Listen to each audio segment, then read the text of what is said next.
Hello students, O2IS academy में आपका बहुत बहुत स्वागत है। मेरा नाम ज्योति कौशल है और हम कवर कर रहे हैं HCS प्रीलिम्स के लिए पिछले एक साल के करंट अफेयर्स।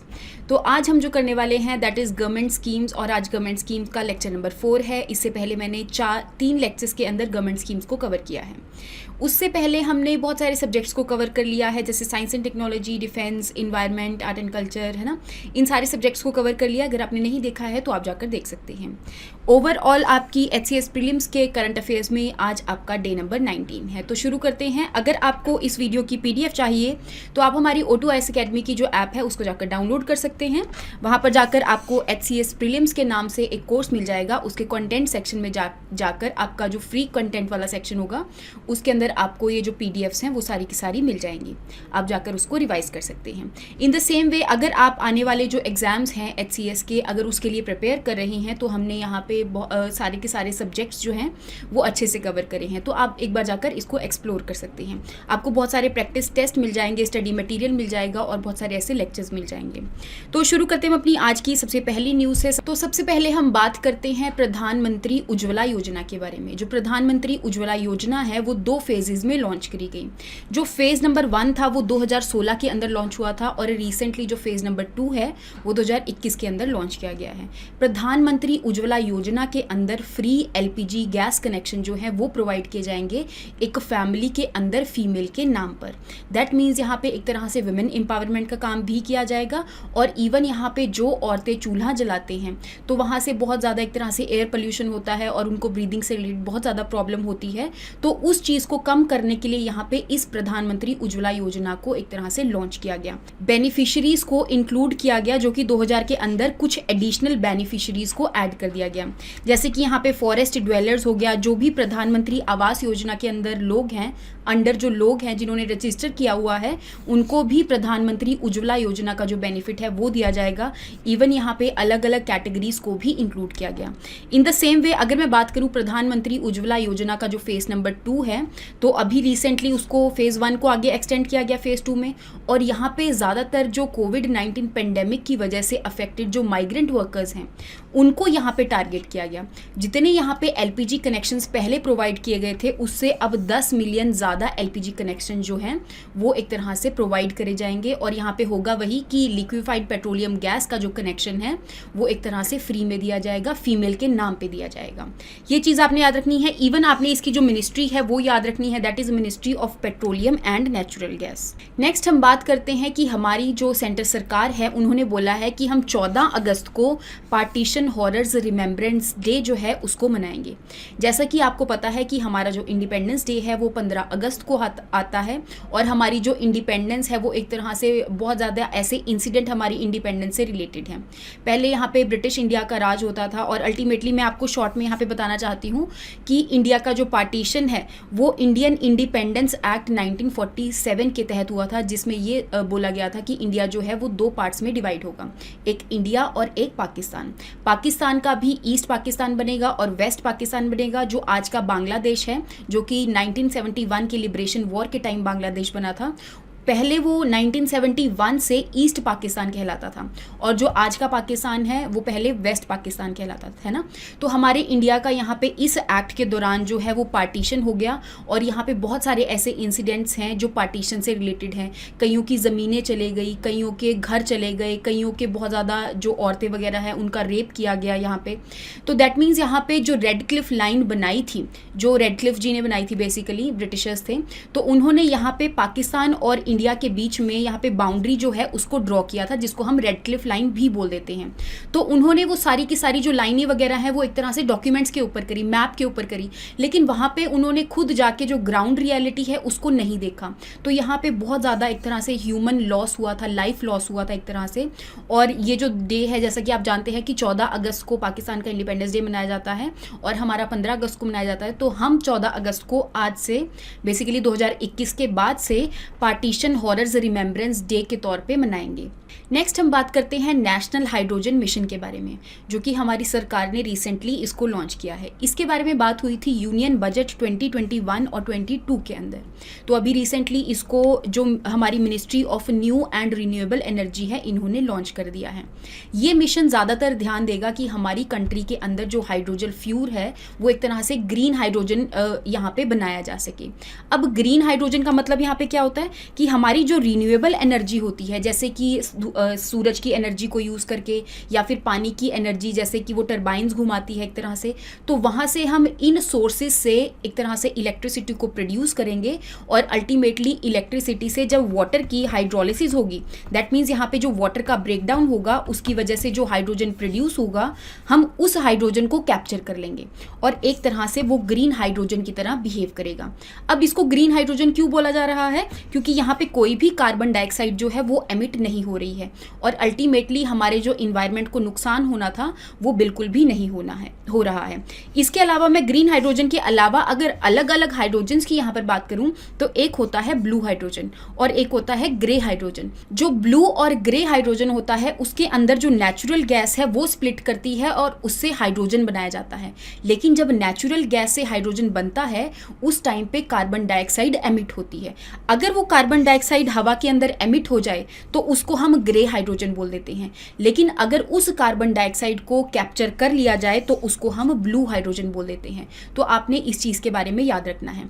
अदरवाइज अगर मैं हाइड्रोजन के बारे में बात करूं तो ये highly combustible diatomic gas है। दैट मीन्स ये एक फ्यूल की तरह बिहेव करती है और क्योंकि मैंने ये हाइड्रोजन को कैप्चर कर लिया है तो मैं इस कैप्चर्ड फ्यूल को अलग अलग जगह पे ट्रांसपोर्ट कर सकती हूँ, स्टोरेज कर सकती हूँ इसकी, और अलग अलग कंपनीज में यूज़ कर सकती हूँ या फिर अलग अलग सेक्टर्स में। जैसे स्पेस सेक्टर में तो हमारे जो सैटेलाइट लॉन्च व्हीकल होते हैं उनके अंदर भी ये जो हाइड्रोजन फ्यूल है बेसिकली वो फ्यूल के पर्पस पे के तौर पर यूज़ किया जाता है। तो आपने नेशनल हाइड्रोजन मिशन के बारे में याद रखना है। अल्टीमेटली ये मिशन करेगा क्या? तो जो ग्रीन हाइड्रोजन है उसके अंदर अलग अलग टेक्नोलॉजीज डेवलप करने के ऊपर रिसर्च करेगा, उसके ऊपर फोकस करेगा, ताकि हमारे कंट्री की जो एनर्जी डिपेंडेंस है, तो जो बाहर से हम क्रूड ऑयल वगैरह मंगवाते हैं तो उसकी वजह से हमारा जो इम्पोर्ट बिल है वो बहुत ज़्यादा आता है। अगर हम ग्रीन हाइड्रोजन के ऊपर फोकस करेंगे तो हमारे यहाँ पे इम्पोर्ट बिल भी कम आएगा, एक तरह से हमारी कंट्री की एनर्जी सिक्योरिटी बनेगी और हमारे जो इन्वायरमेंटल टारगेट्स वगैरह हैं वो कंप्लीट हो जाएंगे। जैसे कि पेरिस एग्रीमेंट हो गया है ना, अभी हमने COP26 के अंदर भी अलग अलग टारगेट्स लिए थे कि हम इनको कंप्लीट करेंगे, 2070 तक हम नेट जीरो एमिशन करेंगे। तो ये सारे के सारे जो टारगेट्स हैं इन्वायरमेंट से रिलेटेड वो इस मिशन की वजह से हमारे कंप्लीट हो सकते हैं। नेक्स्ट हम बात करते हैं कि सरकार ने ये डिसाइड किया है कि जो राइस पब्लिक डिस्ट्रीब्यूशन सिस्टम के अंदर प्रोवाइड किए जाते हैं उसकी अब फोर्टिफिकेशन होगी। सबसे पहले बात कर लेते हैं राइस फोर्टिफिकेशन का मतलब होता क्या है। देखो, फोर्टिफिकेशन का मतलब ये होता है कि एक कोई भी प्रोडक्ट के अंदर हम उसकी जो मिनरल, वाइटामिन और जो उसकी न्यूट्रिशनल कैपेसिटी है उसको इंक्रीज कर रहे हैं। दैट मीन्स यहाँ पे जो नॉर्मल चावल है अगर उसके अंदर मैं न्यूट्रिएंट की जो सप्लाई है अगर उसको ऐड कर दूंगी, उसमें न्यूट्रिशन ऐड कर दूंगी, वाइटामिन, मिनरल्स वगैरह ऐड कर दूंगी, और मुझे पता है अल्टीमेटली कि हमारी सरकार की जो स्कीमें हैं जैसे पब्लिक डिस्ट्रीब्यूशन सिस्टम वगैरह हो गया, उससे हम गरीब लोगों को खाना वगैरह देते हैं, है ना। तो उसके तहत जो उन गरीब लोगों को एक तरह से चावल जाएंगे तो उसके अंदर कोई ना कोई न्यूट्रिशन भी होगा। एक तरह से उनके अंदर जो हिडन हंगर है उसको ख़त्म करने का ये काम करेंगे। तो सरकार ने ये डिसाइड किया है कि हम राइस के अंदर फोर्टिफिकेशन करवाएंगे। अब इन्होंने बोला कि हम अलग अलग स्कीम्स में जो चावल वगैरह प्रोवाइड करते हैं, जैसे पब्लिक डिस्ट्रीब्यूशन सिस्टम हो गया, मिड डे मील स्कीम हो गया, इंटीग्रेटेड चाइल्ड डेवलपमेंट स्कीम हो गया, इन सब के अंदर फोर्टिफाइड राइस को देने वाले हैं। अब बात कर लेते हैं इन सारी स्कीमों के बारे में, थोड़ा थोड़ा देख लेंगे कि क्या होती हैं ये स्कीमें। जैसे कि अगर मैं मिड डे मील स्कीम की यहाँ पे बात करूँ तो 1995 में इसको लॉन्च किया गया था। ये एक सेंट्रली स्पॉन्सर्ड स्कीम है। दैट मीन्स यहाँ पे जो सेंट्रल सरकार है वो स्टेट के साथ मिलकर इस स्कीम को इम्प्लीमेंट कर रही हैं। यहाँ पे इसका जो फंड्स एलोकेट होता है वो सेंटर और स्टेट में डिवाइडेड होता है, डिपेंड करता है वो नॉर्थ ईस्टर्न रीजन है, हिली एरियाज है, या नॉर्मल स्टेट है, या यूटी है। इसके ऊपर डिपेंड करता है कि स्टेट का कितना प्रोपोर्शन होता है और सेंटर का कितना प्रोपोर्शन होता है उस स्कीम के लिए फंड एलोकेट करने के लिए। अगर मैं बात करूं मिड डे मील स्कीम की यहाँ पे, तो जो भी बच्चे क्लास 1 से लेके 8th क्लास में हैं और उनकी जो उम्र है 6 से लेके 14 साल है, तो उनको यहाँ पे एक दिन का जो मील है, बेसिकली एक टाइम का जो मील है वो स्कूलों के अंदर प्रोवाइड किया जाएगा। अभी रिसेंटली सरकार ने क्या किया है, मिड डे मील स्कीम को दोबारा से चेंज कर दिया है, रीनेम कर दिया है। तो आपने याद रखना है पीएम पोषण शक्ति निर्माण जो है, जिसको हम पीएम पोषण स्कीम भी कह देते हैं, ठीक है, मिड डे मील स्कीम का ये जो नाम है वो चेंज कर दिया गया है। आपने इसके बारे में याद रखना है। अदरवाइज अगर मैं इसकी मिनिस्ट्री के बारे में बात करूं तो कौन सी मिनिस्ट्री के अंदर आएगा, क्योंकि स्कूलों के अंदर मील प्रोवाइड करे जा रहे हैं तो मिनिस्ट्री ऑफ एजुकेशन के अंदर एक डिपार्टमेंट है, that is department of school education and literacy, ठीक है। इस मिनिस्ट्री ने इस स्कीम को लॉन्च किया है।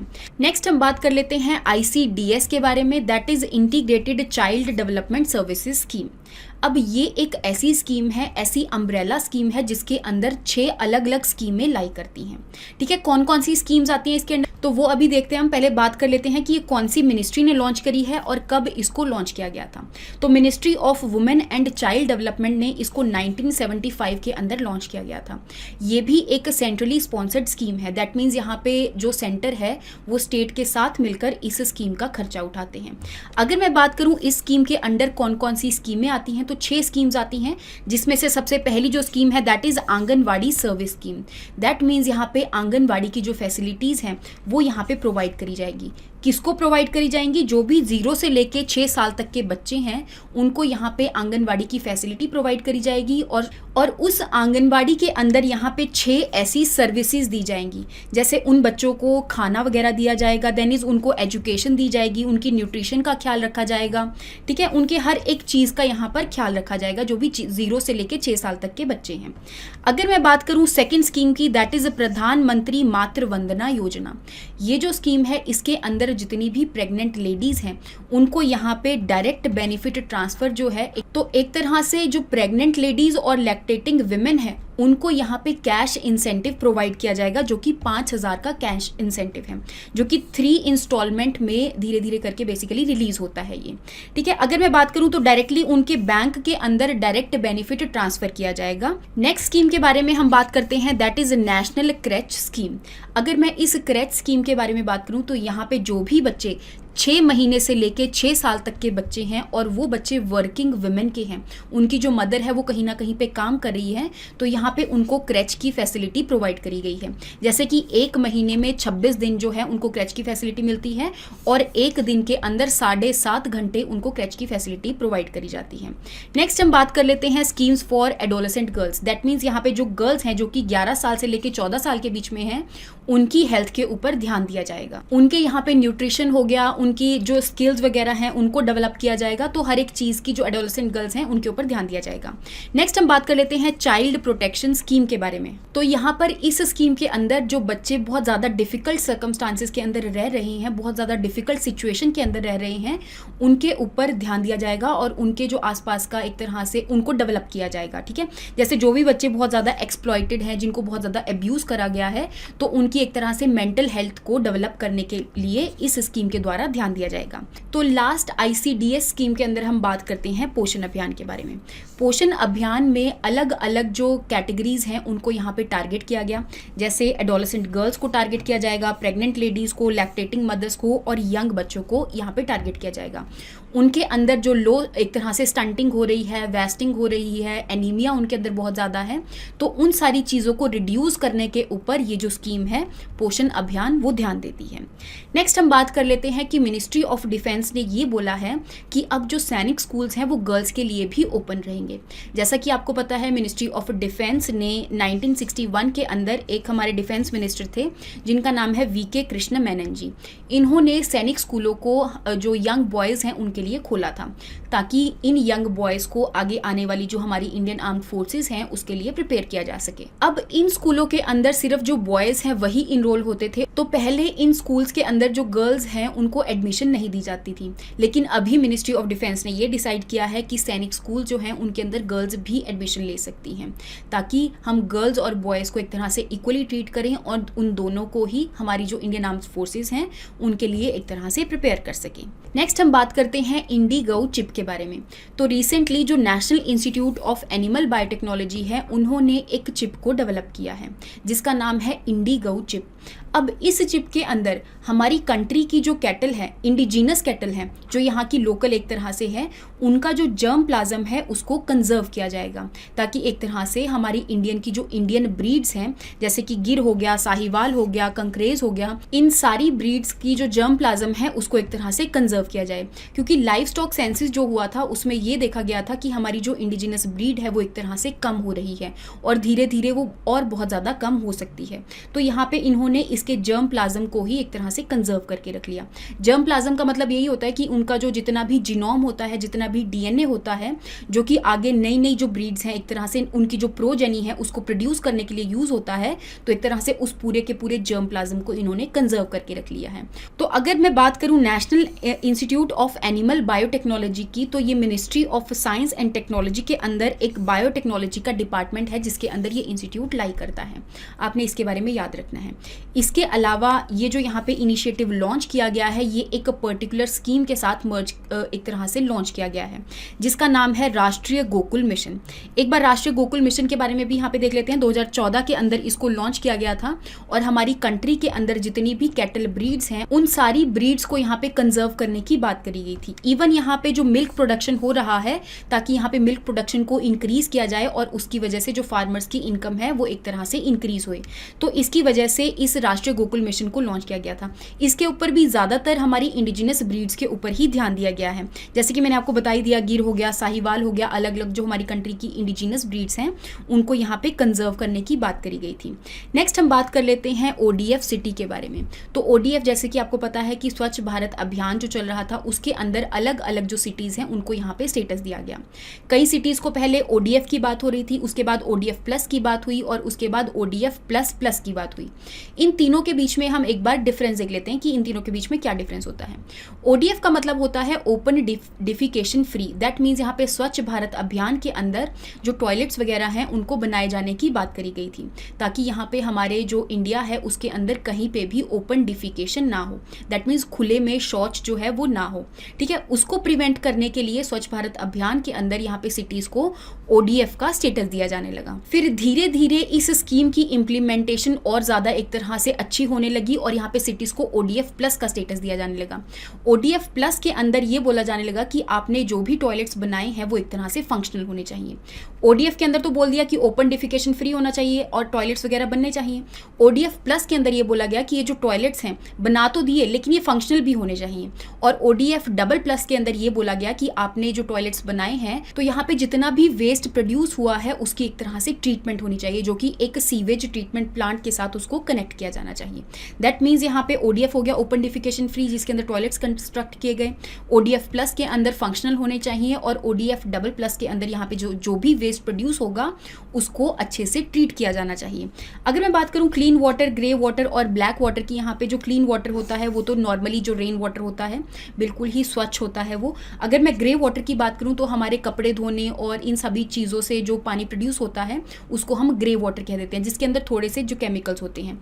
अगर मैं यहाँ पे ब्लैक वाटर की बात करूँ, जो भी आपका पानी बहुत ज़्यादा कंटेमिनेटेड होता है और उसके अंदर बहुत ज़्यादा केमिकल्स होते हैं तो उसको हम ब्लैक वाटर कंसीडर कर लेते हैं। नेक्स्ट हम बात कर लेते हैं स्वीप वर्कशॉप के बारे में। तो हमारे जो इलेक्शन कमीशन ऑफ इंडिया है उन्होंने एक वर्कशॉप को ऑर्गेनाइज किया जिसका नाम था स्वीप वर्कशॉप। स्वीप की यहाँ पे फुल फॉर्म क्या है? Systematic voters education and electoral participation. That means यहाँ पे सिटीजन्स को अवेयर करने के लिए कि उनकी जो वोट है कितनी ज़्यादा ज़रूरी है, तो उन सारी अवेयरनेस करने के लिए यहाँ पे इस स्वीप वर्कशॉप को लॉन्च किया गया। ऐसे तो ये जो वर्कशॉप है 2009 के अंदर लॉन्च हुई थी, क्योंकि इलेक्शन जो है हर 5 साल बाद और हर एक साल आपको देखने को मिलते हैं। कई बार असेंबली इलेक्शन देखने को मिलते हैं, कई बार पार्लियामेंट के इलेक्शन देखने को मिलते हैं, बाई इलेक्शंस देखने को मिलते हैं। तो यहाँ पे अलग अलग इलेक्शंस के दौरान इस स्वीप वर्कशॉप के अंदर लोगों को अवेयर किया जाता है। नेक्स्ट हम बात करते हैं शून्य प्रोग्राम के बारे में, जो कि नीति आयोग ने मिलकर रॉकी माउंटेन जो इंस्टीट्यूट है उसके साथ मिलकर इस प्रोग्राम को लॉन्च किया है। इस प्रोग्राम के अंदर जो भी इलेक्ट्रिक व्हीकल्स हैं उनको यहाँ पे सर्टिफिकेशन प्रोवाइड किया जाएगा और इवन यहाँ पे उनको एक लोगो प्रोवाइड किया जाएगा जो कि अपने इलेक्ट्रिक व्हीकल्स के ऊपर वो लगा सकते हैं। इससे पता क्या चलेगा? इससे ये पता चलेगा कि ये जो व्हीकल है वो ज़ीरो पोल्यूशन करता है। तो एक तरह से ये ब्रांड है और एक तरह से इन्वायरमेंट को टारगेट करने के लिए, इन्वायरमेंट के अंदर जो पोल्यूशन हो रही है उसको रिड्यूस करने के लिए नीति आयोग ने ये इनिशिएटिव लिया है। यहाँ पे सर्टिफिकेशन वगैरह भी प्रोवाइड किया जा रहा है, लोगो भी प्रोवाइड किया जा रहा है। दैट मीन्स ये और लोगों को भी एक तरह से अवेयर करेगा कि ऐसा भी कोई इनिशिएटिव होता है। और यहाँ पे जो इलेक्ट्रिक व्हीकल्स एनिमल्स एडॉप्शन है वो एक तरह से हमारी सोसाइटी में इंक्रीज होगी। ठीक है, आपने इसके बारे में याद रखना है। नेक्स्ट हम बात करते हैं कि national centre for disease control ने एक प्रोग्राम को लॉन्च किया है जिसका नाम है national action plan for dog mediated rabies elimination. That means यहाँ पे जो रेबीज है ये एक डिजीज है जो कि डॉग की वजह से होती है। इस डिजीज को एलिमिनेट करने के लिए यहाँ पे नेशनल एक्शन प्लान को रिलीज किया है। नेशनल एक्शन प्लान थोड़ी देर बाद देखते हैं, हम पहले बात कर लेते हैं कि national centre for disease control है क्या। तो हमारी जो ministry of health and family welfare है उसके अंदर ये इंस्टीट्यूट लाई करता है जो कि 1963 के अंदर बनाया गया था। अगर मैं बात करूं नेशनल एक्शन प्लान फॉर ये रेबीज को एलिमिनेट करने के लिए, तो हाँ यहाँ पे अलग अलग चीज़ें बताई गई, जैसे कि जो वायरस है, रेबीज वायरस है, वो कैसे ट्रांसमिट करता है। तो ये एक जूनोटिक डिजीज है, दैट मीन्स ये एनिमल्स से ह्यूमंस में ट्रांसफर हो सकता है।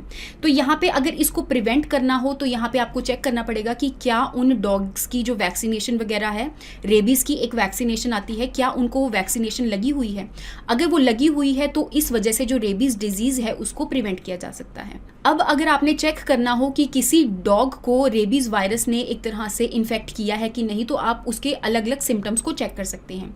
जैसे उस डॉग को बहुत ज़्यादा सलाइवेशन होती है, वो हमेशा काटने को दौड़ता है, तो ऐसे सारे सिम्टम्स को आप ऑब्जर्व कर सकते हैं और एक तरह से म्यूनिसिपल कॉर्पोरेशन को भी बता सकते हैं कि हाँ यहाँ पे एक डॉग है, अगर स्ट्रीट डॉग है तो इसकी वैक्सीनेशन वगैरह करवाई जा सके या फिर उसको कहीं पे एक तरह से अलग से उसका ट्रीटमेंट करवाया जा सके। तो आपने रेबीज वायरस को एलिमिनेट करने के इस एक्शन प्लान के बारे में ध्यान रखना है। नेक्स्ट हम बात करते हैं डीजी सक्षम प्लेटफॉर्म के बारे में, जो कि मिनिस्ट्री ऑफ लेबर ने माइक्रोसॉफ्ट इंडिया के साथ मिलकर इसको लॉन्च किया है। डीजी सक्षम प्लेटफॉर्म के अंदर जो यूथ है हमारी कंट्री का, उसको यहाँ पे स्किल किया जाएगा, क्योंकि कोविड-19 पेंडेमिक हो गया था, यहाँ पे बहुत सारे लोगों की जॉब चली गई थी, तो एक तरह से उनको अलग अलग स्किल्स प्रोवाइड करने के लिए यहाँ पे इन्होंने इस प्लेटफॉर्म को लॉन्च किया है। इसके अंदर जो सरकार के अलग अलग सेंटर्स हैं वो यहाँ पे ट्रेनिंग प्रोवाइड करने का काम करेंगे और अलग अलग जो बेनिफिशियरीज हैं उनको यहाँ पे ट्रेनिंग प्रोवाइड करेंगे। नेक्स्ट हम बात करते हैं समरितन स्कीम के बारे में, जो कि ministry of road and transport ने लॉन्च किया है। अगर मैं इस स्कीम के बारे में बात करूं तो जब भी कोई एक्सीडेंट होता है तो एक्सीडेंट के पहला जो 1 घंटा होता है उस टाइम पे जो विक्टिम होता है, जिसका भी एक्सीडेंट हुआ है, वो जो होता है उसका एक गोल्डन आवर होता है। दैट मीन्स उस टाइम पे अगर उसको हॉस्पिटल जल्दी से जल्दी पहुंचाया जा सके तो वो जो पर्सन है वो बच सकता है। तो एक तरह से यहाँ पे लोगों को बचाने के लिए, एक्सीडेंट में जो लोग एक तरह से बहुत ज़्यादा अफेक्टेड हैं उनको बचाने के लिए इस स्कीम को लॉन्च किया गया है, ताकि उसके आसपास वाले जो लोग हैं वो उस पर्सन को हॉस्पिटल तक लेकर जाएं और उनको यहाँ पे एक तरह से कैश रिवॉर्ड भी दिया जाएगा। अब होता क्या था, जो लोग थे वो डरते थे कि अगर हम इस पर्सन को लेकर गए हॉस्पिटल में तो हमारे ऊपर ही हमसे ही जांच पड़ताल करी जाएगी, हमसे ही पूछा जाएगा कि आप तो नहीं इन्वॉल्व थे इसके अंदर, है ना। तो यहाँ पे अलग अलग चीज़ों से लोग डरते थे, तो उसको कम करने के लिए और एक्सीडेंट से होने वाली जो मृत्यु है उसको कम करने के लिए इस समरितन स्कीम को लॉन्च किया गया है। आपने इस स्कीम के बारे में याद रखना है। नेक्स्ट हम बात करते हैं तेजस्विनी इनिशिएटिव के बारे में, जो कि दिल्ली सरकार ने लॉन्च किया है। उन्होंने यहाँ पे दिल्ली के अंदर जो वुमेन की सेफ्टी है उनको ध्यान में रखते हुए इस इनिशिएटिव को लॉन्च किया है। कब लॉन्च किया था? जुलाई 2021 के अंदर लॉन्च किया था। और इसलिए लॉन्च किया था, बेसिकली इसका पर्पस ये है कि आसपास के जो पुलिस स्टेशन हैं उनके अंदर जो फीमेल्स हैं, फीमेल यहाँ पे जो पुलिस हैं वो एक तरह से आसपास वाली जो सोसाइटी है उस सोसाइटी में जो फीमेल्स हैं उनको हेल्प कर सकें। तो यहाँ पे जो फीमेल्स होती थी सोसाइटी के अंदर, वो घबराती थी कि पुलिस स्टेशन में जाके अपनी जो रिपोर्ट वगैरह है वो लिखवाएं कि नहीं, क्योंकि कई बार उनकी भी एक्सप्लॉयटेशन होती थी। तो उस एक्सप्लॉयटेशन को कम करने के लिए, तो जो वुमेन्स की कंप्लेंट्स है और एक तरह से वुमेन के राइट्स को प्रोटेक्ट करने के लिए इस तेजस्विनी इनिशिएटिव को लॉन्च किया गया है। नेक्स्ट हम बात करते हैं कि जो मिनिस्ट्री ऑफ सोशल जस्टिस है उन्होंने एक फंड को लॉन्च किया है जिसका नाम है National Fund to Control Drug Abuse. अब यहाँ पे जो भी ड्रग एब्यूज से पीड़ित एक तरह से जो लोग हैं उनकी यहाँ पे डी एडिक्शन करवाने के लिए इस फंड को एक तरह से लॉन्च किया गया है। इस फंड के अंदर 23 करोड़ की अमाउंट है और ये जो अमाउंट है वो यूज़ करी जाएगी ताकि जो ड्रग एब्यूज़ के अंदर लोग हैं उनकी रिहैबिलिटेशन करवाने के लिए यूज़ की जाएगी। अब यहाँ पे होता क्या था कि जिनके भी पास छोटा मोटा जो ड्रग है वो भी पाया जाता था तो उनको बहुत ज़्यादा यहाँ पे पनिशमेंट हो जाती थी और उनके पास कोई ऑप्शन नहीं रहता था कि वो उस चीज़ से बाहर निकल सकें। तो यहाँ पे उनको दोबारा से से रीहैब सेंटर्स में भेजा जाएगा, तो उस चीज़ के लिए इस फंड को यूज़ किया जाएगा। अब ये जो फंड है वो एक पर्टिकुलर एक्ट के तहत ही बनाया गया है, that is NDPS act. NDPS क्या एक्ट क्या है आपका? Narcotics, drugs and psychotropic substances act, जो कि 1985 में बनाया गया था। इवन यहाँ पे इन्होंने डिपार्टमेंट ऑफ रेवेन्यू को ये भी भेजा है कि जिन भी लोगों के पास छोटा मोटा जो ड्रग है वो पाया गया, तो आप उसको डीक्रिमिनलाइज कीजिए, है ना। तो एक तरह से उनकी रिहैबिलिटेशन जो है उसको इंक्रीज करने के लिए, और लोगों के पास ऑप्शन रहे, जो भी ड्रग से एडिक्टेड हैं उनके पास ऑप्शन रहे कि वो उनसे बाहर आ सकें। तो इस चीज़ के लिए इस फंड को बनाया गया है। सो आई होप आपको यहाँ तक हर एक जो स्कीम है वो अच्छे से समझ में आई होगी। अगर नहीं समझ में आई है तो आप कमेंट सेक्शन में लिख सकते हैं, हम आपको अच्छे से समझाने की उसकी कोशिश करेंगे कमेंट्स के द्वारा ही, ठीक है। तो thank you so much and have a nice day.